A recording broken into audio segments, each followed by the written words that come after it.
We have a real treat here today. We have an author. This is Kristyn Decker, and this is Kristyn Decker's book, 50 Years of Polygamy. Big secrets and little white lies. Real big secrets and little white lies. You bet. Yeah. Kristyn, this book is remarkable, and so are you. So please tell us what caused you to write this book, because we know it's about your personal experience. I had a lot to say. I wanted to tell the whole world when I left, and that, well, I had a big agenda. It was like, I'm going to tell everybody how awful, how bad, how terrible everybody is. You know, on the inside and the outside of polygamy as life went on for me. Because in my life it wasn't safe inside or outside. So I had this big agenda. But after I wrote my book, I decided that that agenda was no longer there. I put the book away and thought, that's it, I'm done. I feel good, I feel great, I'm happy. I'm marvelously happy being out. So big deal, no big deal anymore. But if it's ever meant to be published, it will. So there it is, it happened and it was meant to be. So I'm very grateful. People don't understand in general about polygamy. They see the movie Big Love, and of course it was a big sale on sex and power and etc. And they see Sister Wives on TV with Cody Brown, presenting a story of love just expanding and expanding, the more the merrier. They see Joe Darger in Love Times 3, imagining and presenting that the more wives they have, the greater the love. But isn't that amazing that he, in all of these circumstances, has an ongoing and continuing brand new romance as long as he lives, and she, regardless of which wife she is, has less and less and less of a husband and a lover, and that's the only lover she's ever allowed to have in her life. Am I getting this right? Absolutely, it doesn't go both ways. It's in fundamental plural marriage that's conditional on the man having all these wives, the women. It's absolutely not okay. She cannot ever think about it. And in fact, Cody said on his show one time that Mary said, how would it be if I had another wife? How would you feel about that? And he just got really mad about it and upset and said, that's just sick. That just makes me sick. I'm, of course, paraphrasing, but that's just not even that gross or something like that. He said that word. I saw that. He said, and that's so against nature. And I thought, how amazing. So against nature. He knows nothing about nature, nor does he want to. It's definitely a patriarchal society. That's all there is to it. In most polygamous religions, in fact, polygamy, I'm just learning more and more myself doing all this research, that it's in most polygamous situations it's religious based, and therefore it's a pressure that you have to or else. In other words, the women, I noticed, Cody's wives said, it's our faith. Cody said, it's a lifestyle choice. What's the difference between a faith and a lifestyle choice? There's a huge difference in their faith and their belief, and the same one I grew up in. They're part of the same group. They are part of the group that I left, the AUB, the Apostolic United Brethren, and they believe what I used to believe, that you have to live this law or else, and it says in the 132nd section of the Doctrine and Covenants, if you do not abide by these laws, you will be damned. So therefore, that's not a choice. That's not free will. It's not a lifestyle. I mean, yeah, they can call it their lifestyle, but their life is conditional that if they don't live plural marriage, they will be damned. And they know that, and they believe that. They can say, you have a choice, I have a choice. We believe in people's choices.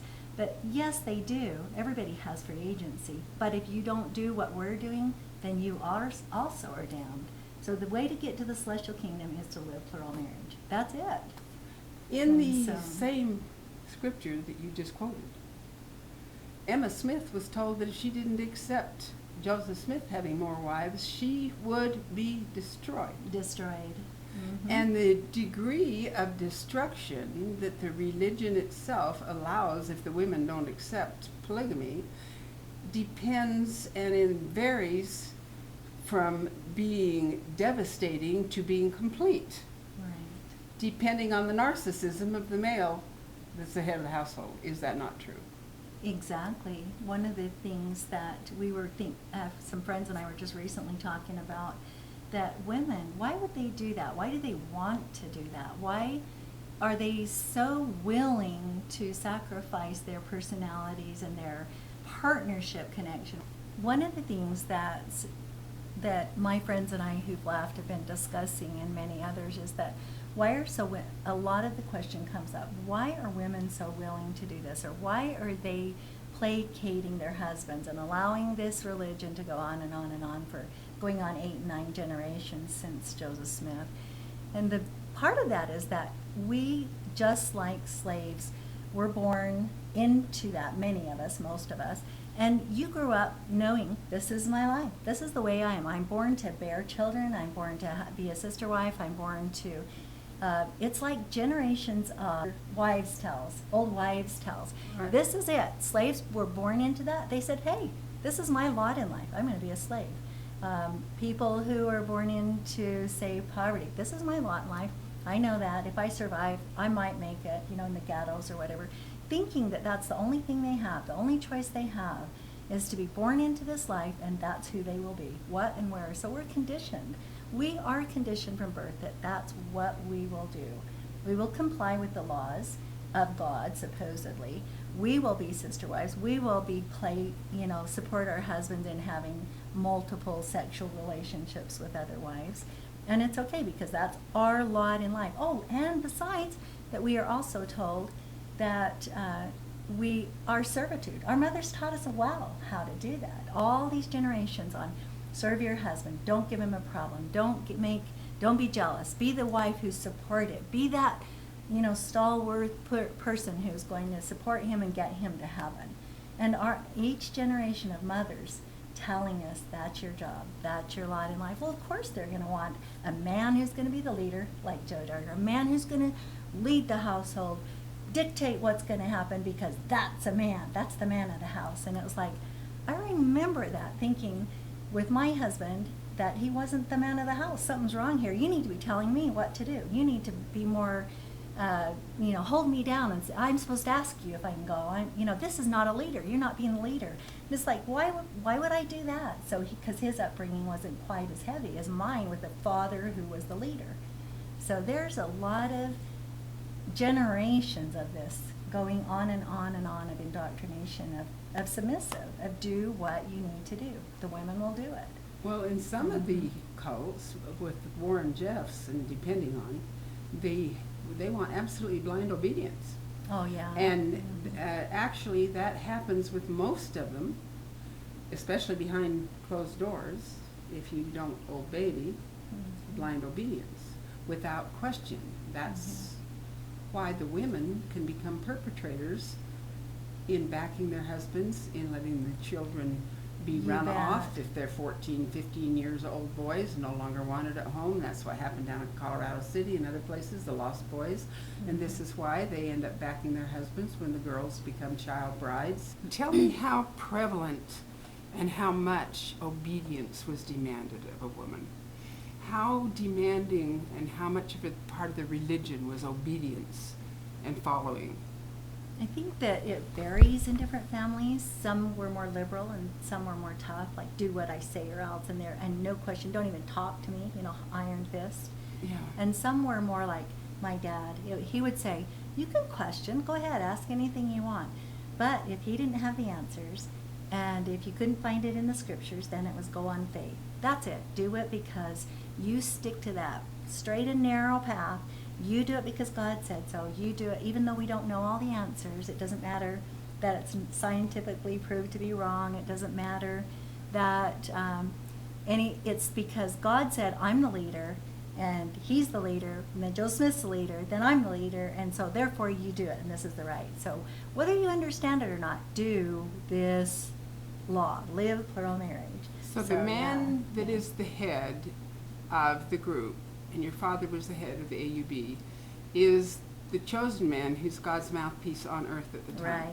Yeah. That always perplexed me some, because each and every polygamist group has a different leader, and each and every polygamist group claimed that their leader was the only chosen mouthpiece of God on earth. Right. And the amazing thing about that is not that fact, but the fact that they had absolutely no qualms of sending their daughters back and forth to marry into these different groups if they so chose, and nothing was mentioned about that. Right. I found that amazing.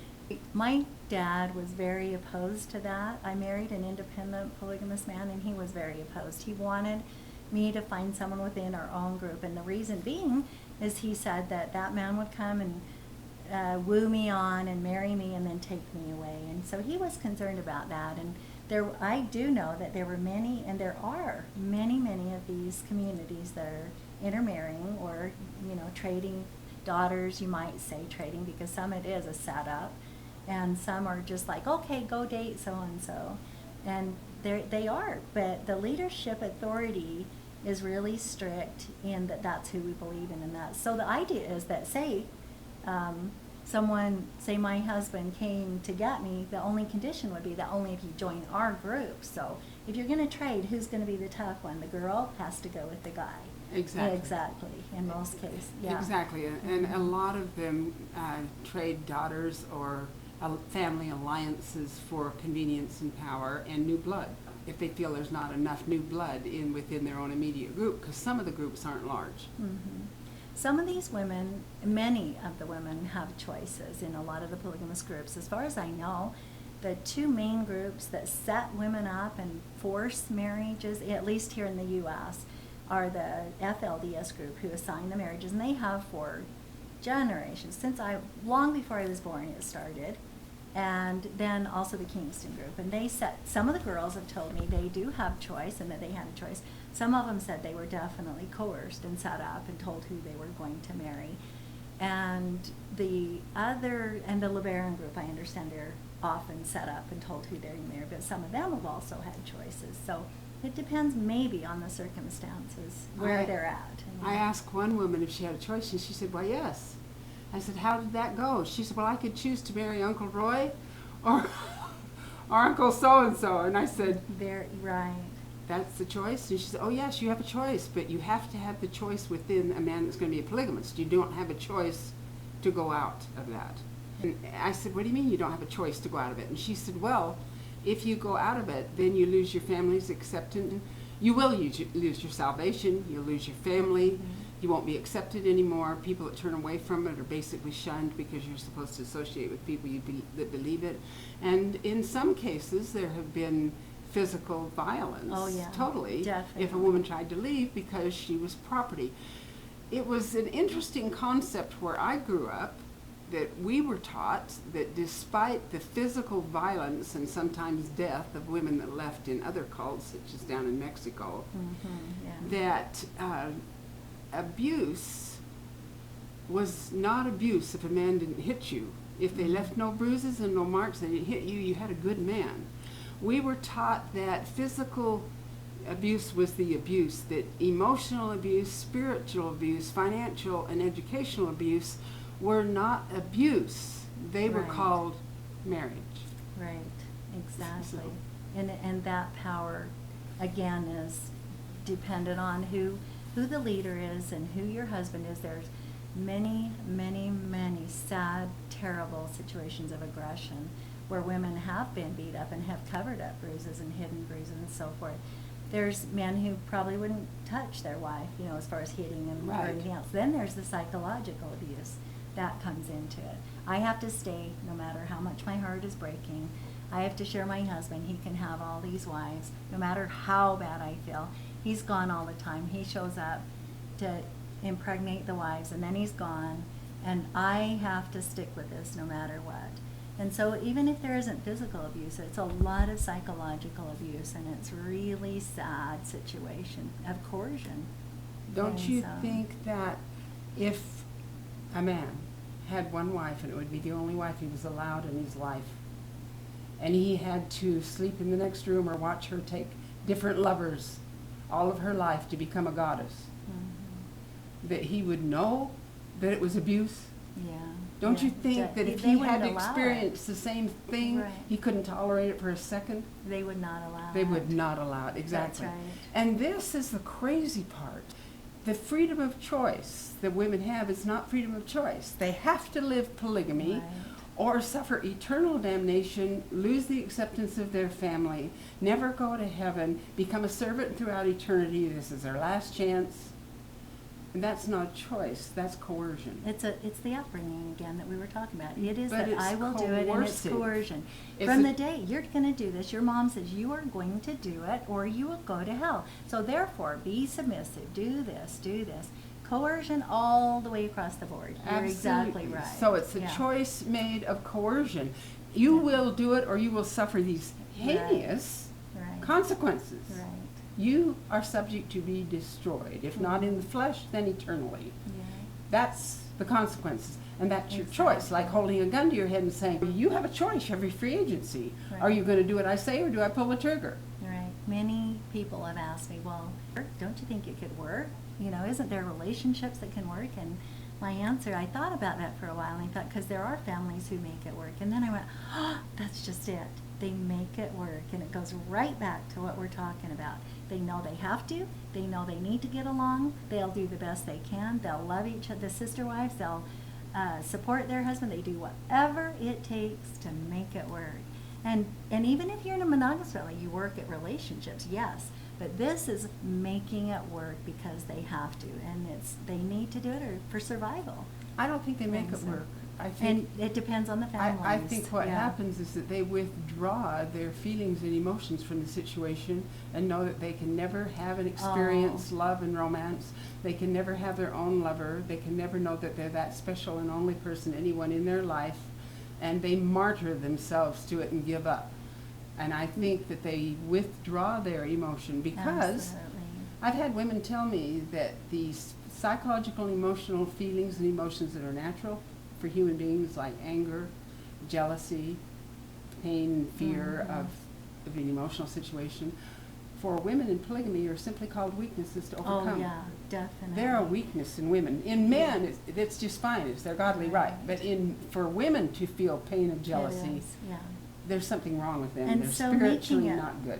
Going back to making it work, that doesn't mean it's right. Right. Making that work, that word making, right there again is that force. And work doesn't mean good, that's good, that it's good works or whatever that means. Right. So I agree with you on that. And you're exactly right on that pain and that sorrow. God gave us those emotions and those feelings for a reason. And we are told to stuff them down, to ignore them. They're bad, they're evil, they're wrong, get over it. And there's a woman that's And- bad and evil and wrong for having them. But for the man, exactly. He can destroy her for that. And my most recent thing is, you know what? If the women have to get over that part, the jealousies and whatever, then you get over your libido and forget about sex with anybody but me. You know, Well, I mean, like, why can't they do that? If we're supposed to quit our feelings, then you better quit your feelings. Right now, tomorrow, Cody Brown has a court case going on to sue the state of Utah for his alleged right to live polygamy. And according to the article that I just read in one of the magazines, Time magazine, Joe Darger says that since gay people can have marriages, and that's okay, that this is the perfect time to push polygamy because people should have a right to choose their own people that they want to bed and have sex with and those partners. But did you note, and I note, that people means the men only, not the women. They don't want the women to have any right to choice. And yet they're doing it, or pretending to do it, in the pretense of freedom of choice, but they don't want their women to have any choice. Not one of those women has a choice of having an alternate lover in polygamy. Right. But they think it's against their personal religious freedom not to have a choice of a new lover all their life, and for their women to have less and less and less of a mate all their life. I don't believe that this case has anything to do with choice and everything to do with escaping responsibility. I don't think it's choice either. It goes right back to what we were talking about before. In the first place, this isn't a choice. Right. Polygamy is a damnation, and do it or else. If it was really free will choice, if you and me and other women who are long out of that indoctrination and that belief decided we were going to share our husband just plain because we want to try it and see if it works, that's choice. If you and I decided we were going to go to hell if we don't, that's not choice again. Exactly. It goes right back to that. And this is not about choice. Not only that, it's about plural marriage. We're talking about multiple partners. I don't think there's even a comparison at all. I think partnerships, if somebody decides to be a partner and they want to be a partner with, say, like gay, not that I would advocate that, but I'm not. I think people have a right to have a choice, real, genuine choice.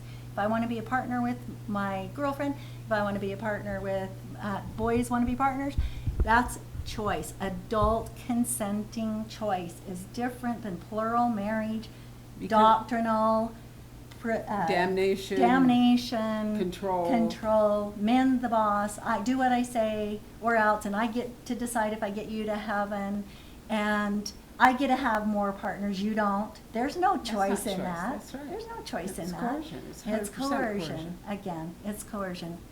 I never, as a child, going back to being a child in polygamy, and I was the youngest of my mother's 8 children, and 12 of my father's 23 biological children, and he had many more from marriages that he came in with. But as a child, my life was full of heartache and full of happiness. We lived in fields, and we got to play, and we had freedom to run around and play in the ditches and have our friends, which were our cousins, brothers and sisters. So in that sense, as children play, that was a good part. I did not know my dad very well at first, when the family seemed to be fairly small for 12 kids or whatever it was when I was younger, 14 maybe, because I was old enough to remember at 5 or so. And I felt a little bit love and close to my dad. I felt like he knew who I was. And he would get the family together, and we'd hang out and have family home evening. And that felt comfortable. But as time went on, it was like I got lost in the crowd. I didn't have a parent. I didn't have a mom. She went to work. The moms who were supposed to be taking care of me weren't there. That my dad was long gone, like you said, trying to provide for the family and not there. And he'd show up long enough to say, okay, here I am, going run here. Okay, hi to all the kids. Okay, I'm out of here, gone. The wives felt the same way. My mother was always sad, in my opinion. Her smiles and her happiness came only from us children, or from the idea that she was pleasing God. And so to me, that lifestyle, and then I reflected that. Mom said, oh, endure to the end, continue, do whatever, that thing I was talking about before, where she set me up to continue that same kind of crazy mental thinking, that what I call miserably happy. Miserably happy because I'm miserable living this way, but I'm happy because I'm doing what God wants me to do. Being a martyr. She was an ultimate martyr. And so God required the martyrdom of women. Oh, yeah. That's part, exactly. Psychological and emotional in martyrdom. fact, to be a martyr Yeah. is really looked up to. Oh, your mom's so awesome. She lets your dad do. Oh, your mom's so precious. She's so sweet. And oh, she was. She was the ultimate martyr. She didn't give dad not 5 minutes. She tried it when she was very young, tried to fight for her rights, and she found out right away that wasn't going to work. So she just went bottom, numbed out like I did. Okay, I'll serve, I'll be this and I'll be that, and I'll be the good wife. I'll be the quiet, happy, genuinely loving, supportive wife that I'm supposed to be, that God told me to be. And that's what I grew up with. So that's what I tried. I didn't want to, but that was my upbringing, and I followed those same patterns and footsteps for a long time. You said your mom numbed out just like you did. Yeah. Explain to us when you numbed out, what was happening? Well, that goes back to what you were saying, when they make it work. The only way to make it work is to be a non-entity. Right. And you might have a role in that wheel that my dad used to always say and refer to him being the center of the wheel, and you've got to have the center of this, and then the spokes are the wives all going out and the children. And you might have a role within that, but there's no identity in that. It's like I'm one of the crowd. I'm one of the kids. My identity truly didn't exist. Not as a child, not as Owen Allred's daughter, not as my mother's daughter, or as anybody in the group unless I was serving others. Then I had there she is, she's doing that, this servitude. As soon as I was away from all that and in my bedroom and by myself while my husband's somewhere else with another wife, I have no identity. Who in the hell am I? You know, who is Kristyn? What do I want? What do I think? What do I, you know, and then I hated being alone. That was scary. That And- was really scary. There wasn't any Kristyn other than part of that huge crowd, part of that doing all this for God. And So- isn't it required that a man have at least 3 and Oh, finally yeah. 7 united wives to make his kingdom into heaven? So it's actually the responsibility of the women to get him to heaven. to help them get those wives. Yeah, Oh they yeah, have to be united to get to supportive, heaven. to get along so that I can get there, so I can be the God of the next world, so I can screw more women. You might have to cut that Well, part out. exactly. Turn it around. Isn't it true that having all the sexual partners, never ending new sexual partners forever and ever, makes him a god? And having one lover and being disloyal to him for a woman requires her destruction. Now this Oh, is yeah. eternity. Yeah. This is eternity. Mhm. So a woman could be, the greater his family grows and the more he goes around collecting more and more women, the less he has to do with her. And don't you see that in And the more- polygamous families over and over, as the women have more children and he's off after younger and younger wives? Right. What happens to these women? Yeah, there's less and less identity, and they become the mom and taking care of the children, but they don't have any rights, like you were saying before. There's no right or choice for women in the hereafter to ever have another partner, or they will be damned in this religion. And that's just the bottom line, is that we as women in that cult have to do it or else. And people keep saying it's a choice, and keep saying, like Joe Darger said, that any and all, that I have a choice, I have a choice. I thought I did.